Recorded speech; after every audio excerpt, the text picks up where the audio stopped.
দয়া করে ট্রেন থেকে নামার সময় আপনার সমস্ত জিনিসপত্র নিতে ভুলবেন না।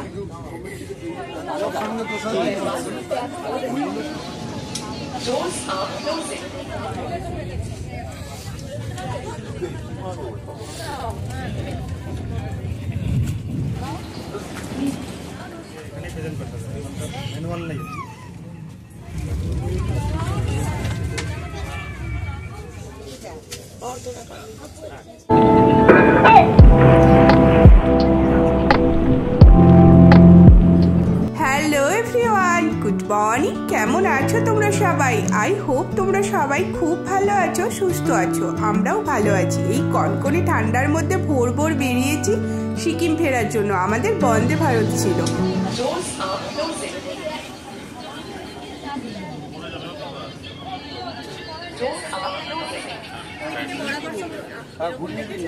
একটু ঘুরিয়ে দাও এটা।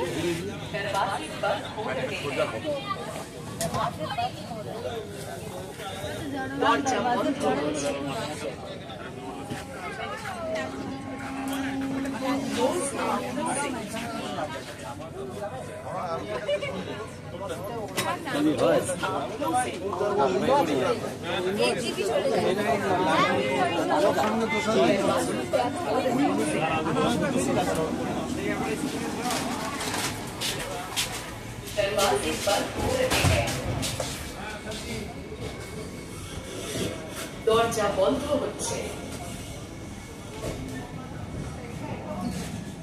আমরা বাড়ি থেকে বেরিয়েছিলাম 5টার সময়। টোটো আমাদের আগে থেকে বলাই ছিল, সেই জন্য টাইমেই পৌঁছে গিয়েছিলাম। কিন্তু একদম প্রথমের দিকে পড়েছিল আমাদের সিট, সেই জন্য প্রচুর হাঁটতে হয়েছিল, তাড়াহুড়ো করে ট্রেনে উঠতে হয়েছিল। কিন্তু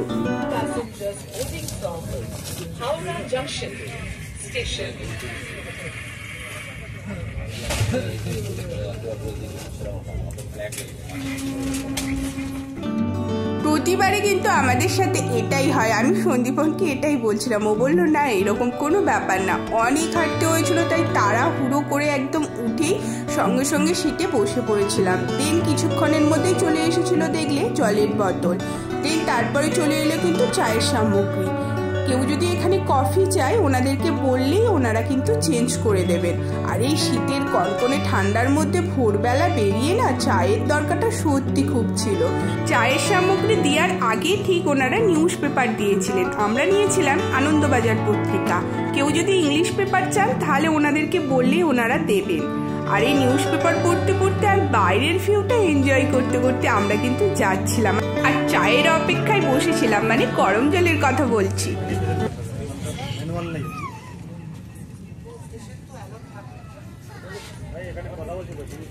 গরম জল দেওয়ার সাথে সাথেই আমরা 1 মিনিটও দেরি না করে ঝটপট চা বানিয়ে নিচ্ছিলাম। মিল্ক পাউডার, টি ব্যাগ আর তার সাথে সুগার পাউডার যেমন থাকে ঝটপট চা তৈরি করে খাচ্ছিলাম।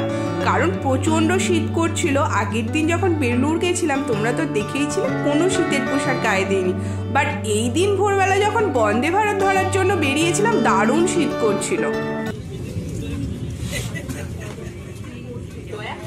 ট্রেনটি সম্পূর্ণ থামার পরে সাবধানে নামুন।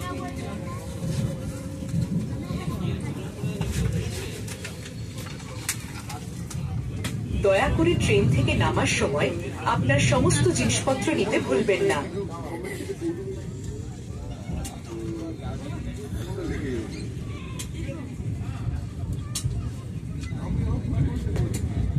Thank you for traveling with Indian Railways.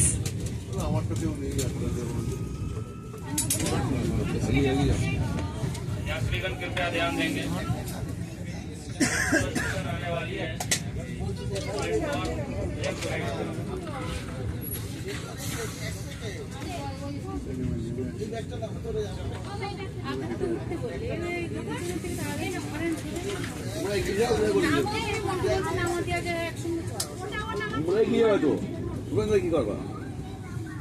বন্দে ভারতের ফার্স্ট স্টেশন হলো বোলপুর শান্তিনিকেতন। ওনারা যেভাবে অ্যানাউন্সমেন্ট করলেন যে যে স্টেশনেতে বন্দে ভারত থামে, প্রত্যেকটা স্টেশনে থামার আগের মুহূর্তে কিন্তু ওনারা এইরকমভাবে অ্যানাউন্সমেন্ট করে থাকেন। আর কথা বলতে বলতে দেখো আমাদের কিন্তু ব্রেকফাস্টও এসে গেছে। এইবারে বন্দে ভারতের টিকিট বুক করার সময় মানে আমি বুক করেছিলাম, সন্দীপনের মতানুসারে আমি নাকি একটু পাকা পোনা মেরেছি। সেটা কি তোমরা দেখতে থাকো, বুঝতে পারবে।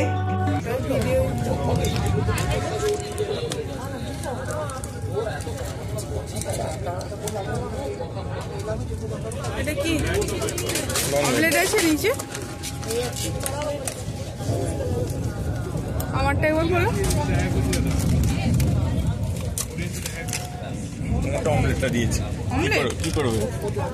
কি পাকা পোনার কথা সন্দীপন বলছিল, তোমরা কি কেউ বুঝতে পারলে? আমরা প্রত্যেকবারে ননভেজই অর্ডার করি, এইবারে আমার হঠাৎ মনে হলো একটা ভেজ একটা ননভেজ অর্ডার করব। ভেজটা কীরকম হয় সেটা ট্রাই করার জন্য। দেন প্রথমেই কিন্তু দুটো ননভেজ এসে গেছিলো, কিন্তু ওনাদের বলতে ওনারা চেঞ্জ করে দিলেন। ব্রেকফাস্টে ছিল দুটো bread, butter, jam, sauce, boiled vegetable. আর ননভেজের ক্ষেত্রে ছিল ডিমের অমলেট, আর ভেজের ক্ষেত্রে ছিল দুটো ভেজ কাটলেট। আর তার সাথে চকোপাই কেক ছিল একটা করে, ম্যাঙ্গো জুস একটা করে, আর তার সাথে ছিল ফ্রেঞ্চ ফ্রাই। আমরা ব্রেকফাস্টে খেয়ে নিচ্ছিলাম। আর জানো দুঃখের বিষয় হলো সন্দীপন ডিমের অমলেট আমায় একটাও দেয়নি। আমরা কিন্তু দুজনেই শেয়ার করে খাবো বলে কথা হয়েছিল। ডিম পেয়ে ও আর ছাড়ে, আসলে ও ননভেজই বেশি পছন্দ করে, ওই জন্যই ও আমাকে বলছিল পাকা পোনা মেরেছি। তারও লাঞ্চটা যখন এসেছিল তখন কিন্তু আর এই কথাটা বললো না, কেন সেটা তো ওরা দেখতেই পাবে। আর ব্রেকফাস্টের পর বাইরের ভিউটা কিন্তু বেশ এনজয় করছিলাম, তার সাথে মাঝে ঘুমিয়েও পড়েছিলাম। দিন কিন্তু 12:30 নাগাদ চলে এসেছিল আমাদের কাছে লাঞ্চ। ব্রেকফাস্টে যেহেতু একটা ভেজ একটা ননভেজ করা হয়েছিল, ওনারা ভুল করে প্রথমে দিয়ে গেছিলেন, তো নেক্সট লাঞ্চের সময় কিন্তু ঠিকই ওনারা দিয়ে গিয়েছিলেন। বন্দে ভারতে করে এনজিপি আসা এটা নিয়ে আমার থার্ড টাইম। তোমরা যারা আমার ব্লগ দেখো তারা তো জানোই, এর আগের বারে যখন এসেছিলাম তখনও তোমাদের সাথে সমস্ত কিছুটা শেয়ার করেছিলাম। ট্রেন কিন্তু রাইট টাইমেই যাচ্ছিল। এবার চলো তোমাদের দেখিয়ে দিই কি কি রয়েছে। ননভেজের মধ্যে ছিল কিন্তু চিকেন, ডাল, ফুলকপি আলুর তরকারি, জিরা রাইস, তার সাথে ছিল দুটো একদম হালকা করে কিন্তু তেল ছড়িয়ে পরোটার মতো করা, আর একটা আচারের প্যাকেট ছিল, তার সাথে টক দই ছিল। আর ভেজের ক্ষেত্রে সেম জিনিসই ছিল, শুধু চিকেনের বদলে ছিল কিন্তু পনির। এইবার তোমাদের একটা কথা শেয়ার করি, এর আগে আমি দুবারই এসেছিলাম, দুবারই ননভেজ অর্ডার করেছিলাম, তবে এবারে ভেজ অর্ডার করে আমি কিন্তু খুব ভালো করেছি। সন্দীপনের মতো যারা ননভেজ লাভার আছো, আমিও কিন্তু ননভেজ খেতে খুব ভালোবাসি, কিন্তু আমি তোমাদের কাছে রিকোয়েস্ট করব একবার হলেও তোমরা কিন্তু ভেজ অর্ডার করে দেখতে পারো, কারণ পনিরটা খেতে কিন্তু দুর্দান্ত ছিল, আর পনিরের পিসও ছিল কিন্তু অনেকগুলো, আর ফুলকপি আলুর তরকারিটাও কিন্তু খেতে দারুণ ছিল। এত সমস্ত কিছু সব ভালো ভালো বললাম, এবার আমার পার্সোনালি যেটা খারাপ লেগেছে সেটা তোমাদের সাথে শেয়ার করি।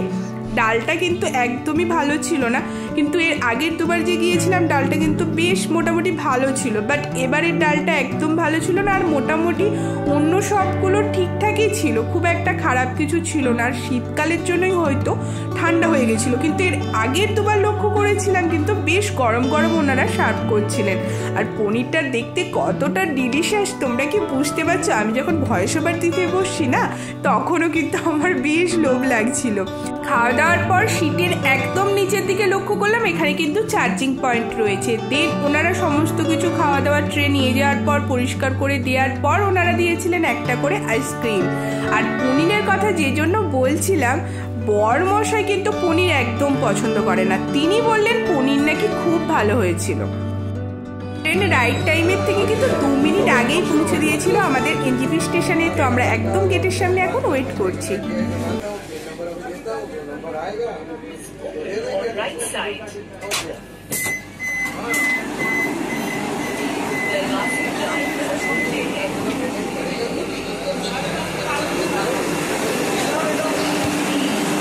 ট্রেন থেকে নেমেই আমরা খুব জোরে জোরে হাঁটতে শুরু করে দিয়েছিলাম, কারণ সিকিম যাওয়ার জন্য গাড়ি ধরতে হবে। আর সিকিমের রাস্তায় এখন নাকি প্রচণ্ড জ্যাম হচ্ছে। সন্দীপন 2 দিন আগে যখন বাড়ি ফিরেছিল তখনই বলল আসতে খুব অসুবিধা হয়েছিল, তাই আমাদের মোটামুটি সিকিম ফিরতে সন্ধে তো হয়েই যাবে। আর রাস্তার জ্যামে নাকি রাস্তা খুব খারাপ এখন, তাই আমরা আর কোনো দিকে না তাকিয়ে ঝটপট কিন্তু ট্যাক্সি মানে করব এই জন্যই খোঁজাকাটা করছিলাম।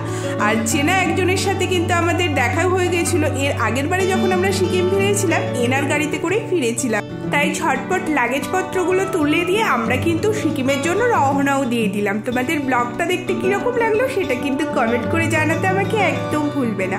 আর যদি নতুন বন্ধু হও তাহলে তোমাদের কাছে রিকোয়েস্ট করবো সাবস্ক্রাইব করে আমার পাশে থাকার জন্য। সবাই খুব ভালো থেকো, সুস্থ থেকো, টাটা।